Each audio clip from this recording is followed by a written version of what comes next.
Ayun, welcome sa basketball, usapang basketball show.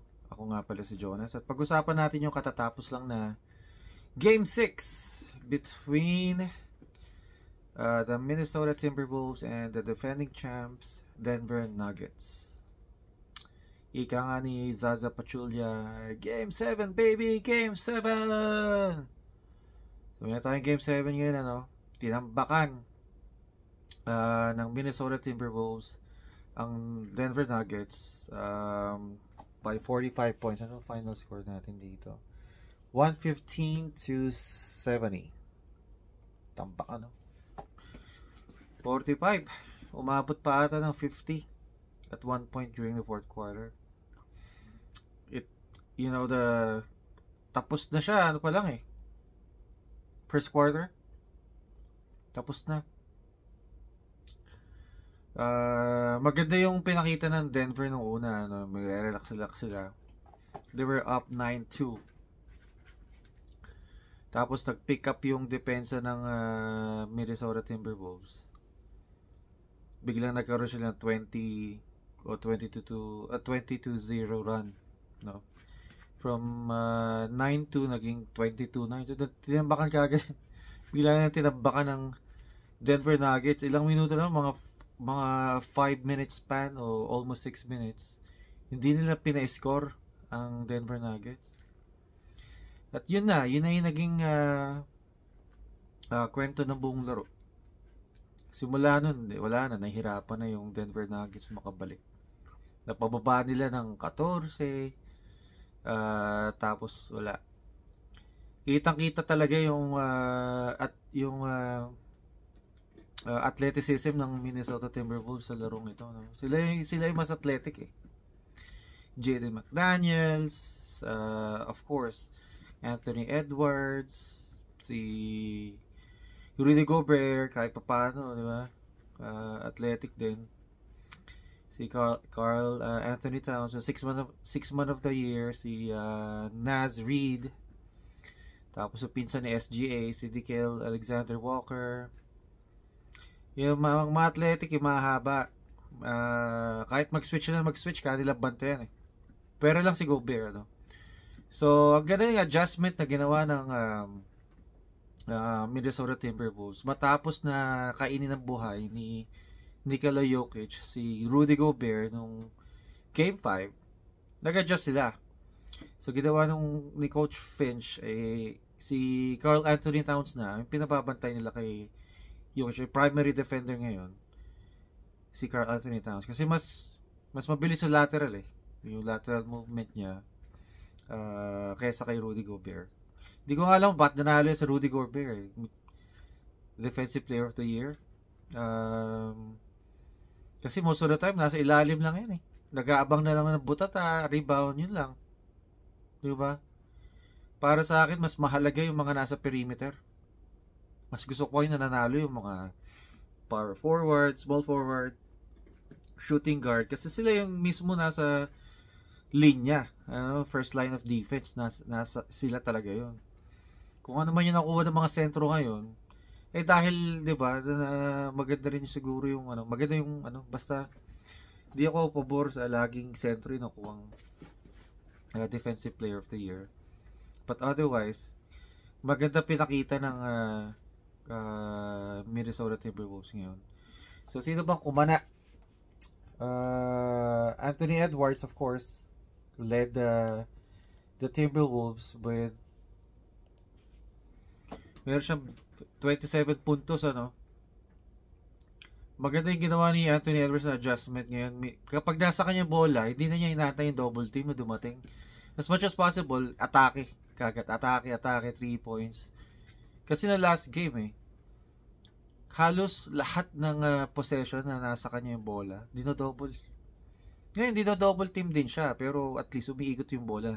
Kaya malaki si Mike Conley. Malaki bagay kapag may magaling ang point guard. Mike Conley, isa sa mga underrated na magagaling na point guard dyan sa NBA ngayon. Medyo may edad na, pero court general talaga siya, So, yun. Yung adjustment na ginawa ni Anthony Edwards, kapag andyan double, pasa mo na kagad. O kaya, atake bago pa dumating yung double team. Atake na. Yung ginawa niya ngayon. Successful siya. Ayun, no? So, ayun. Kung tutusin nga parang hindi rin medyo maano yung output ng Minnesota Timberwolves eh. Isipin mo si Anthony Edwards, 27 points, 4 rebounds, 5 assists. Karl Anthony Towns, 10 points lamang, ano. Kapag sinabi ko sa'yo, kunyari, hindi pa natin alam ng lalaro, na umiscore si Anthony Edwards ng 27 points at 10 po si Karl Anthony Towns, isipin natin, ay talo. Talo Minnesota Timberwolves. No? Pero iba yung usapan, panalo, no? Kasi yung depensa nila napakalupit. No? Ni-switch nila, tinatapatan nila. Mike Conley, 13 points, 4 rebounds, 5 assists. Rudy Gobert, 8 points, 14 rebounds. Karl Anthony Towns, double-double, 10 points, 13 rebounds. At yung X factor of the game, Jaden McDaniels, 21 points, 4 rebounds, 1 assist, 1 steal, and 2 blocks. Dalawa lang mintis, puro sa 3 points pa. 8 out of 10 field goals, diba? Lupet ni Jaden McDaniels. Ang haba eh. Isa to talaga sa pinakamagaling na defender sa buong NBA, si Jaden McDaniels. Kaya lang, may attitude problem eh. Kailan ba yun? Last year ata o 2 years ago? Playoffs. Frustrated siya. Sinuntok niya yung dingding o yung wall. Sino ba nanalo kapag sinuntok mo yung dingding? 'Di ba? Natural talo ka. Ayun. Nagka-fracture yung kamay niya. Hindi nakalaro buong playoffs. Medyo may may attitude problem lang. Pero malupit. Kitang-kita mo yung haba niya, yung energy niya nandun. Nung tapos may na-champion mo, medyo malami yan Nuggets, ano. Although hindi mo rin masisisi kasi iniisip mo na baka ganun lang talaga Nuggets kasi mas athletic yung Minnesota Timberwolves eh. So yun, Game 7 maganda to, laro sa linggo. Tapos may beer, no? Pulutan. Kasama mga kaibigan, ako, katsawan. Ayun. Ano pa ba nangyari sa larong ito, no? Merong part na yun na humahabol na konti. Nagkakaroon ng momentum yung Denver Nuggets second quarter. Nagpipick up na rin yung depensa nila. Tapos bago matapos yung half, ito yung isa sa mga kinaiinisan ko sa larong basketball, ano. Kapag ko konti na yung oras, yung parang last shot na, no? Last shot na. Wag mo na papatirahin yung kabila.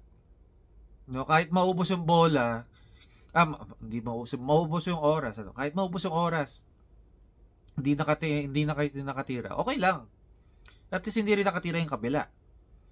'Di ba? Ang mahirap nun, kunyari, nagmadali ka, nawalan yung tira, nakuha ng kalaban, ano. Tapos na ipasok pa nila. Imbis na yung lamang bumaba o yun lang, walang nangyari sa score. Minsan lumalaki pa eh. Alam mo yun, o kaya minsan lamang kayo na 10. Tapos last shot na. Ubusin mo na yung oras eh. Yun na lang eh, ubusin mo na yung oras. Huwag mo na itira ng maaga. Pero tinira mo na maaga. Nakuha nila yung bola. Pass break, 3 points. 7 na lang. O pass break, 2 points. 8 na lang. Yun yung isa sa mga nakakainis na part para sa akin sa sarili ko ng opinion. Kasi marami rin akong mga laro na fourth quarter, no, last shot na, tabla, nagmamadali, may mga kampi ka minsan, nagmamadali.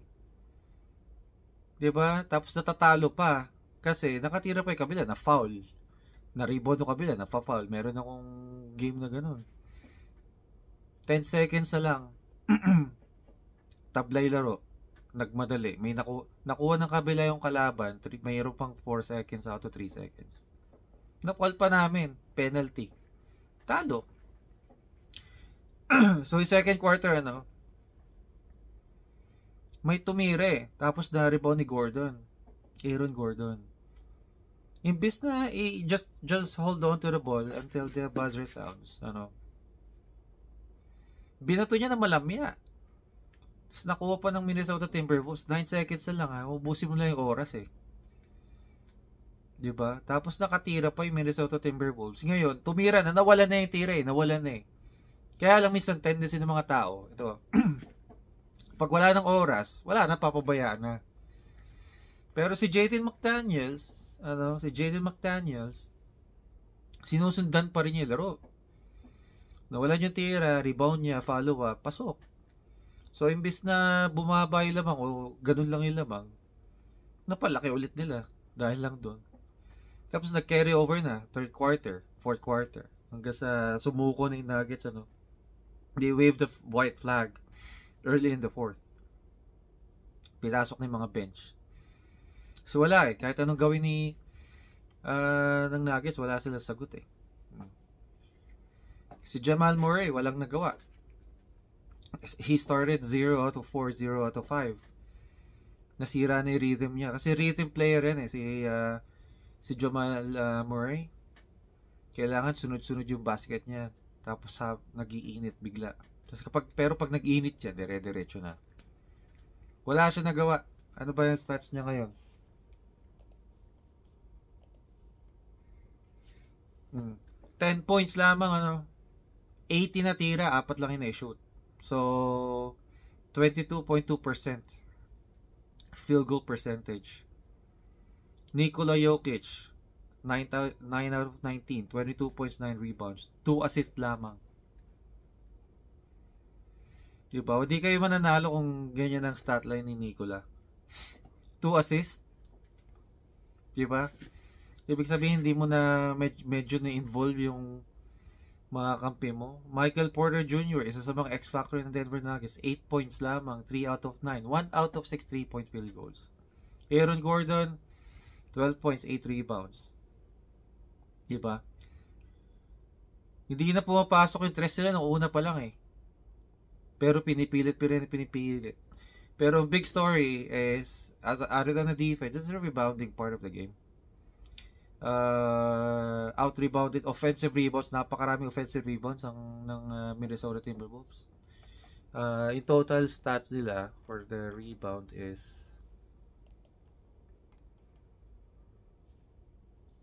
62 to 43. So 19 na rebounds lamang.